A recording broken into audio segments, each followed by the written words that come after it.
think I'm qualified to come across all sanctified. I just don't cut it with the cherubim. Julia, what are you talking about? There again, they're on their knees.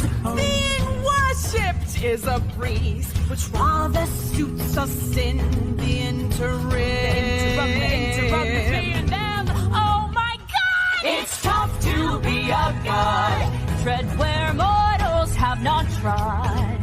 Be deified when really you're a sham. Be an object of devotion. Be the subject of songs. It's a rather touching notion, all those prayers and those salams. Exactly.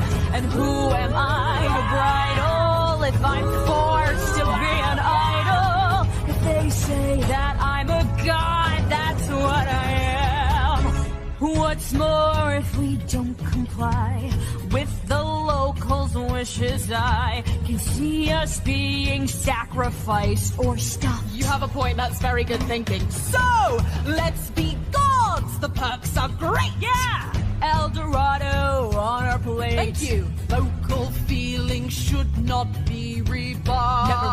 Never rebuff the local feeling. No, my friend! It's tough to be a god, but if you get the people's nod, count your blessings, keep them sweet, that's our advice.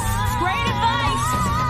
Be a symbol of perfection, be a legend, be a cult. Take their praise, take the collection, as the multitudes exalt.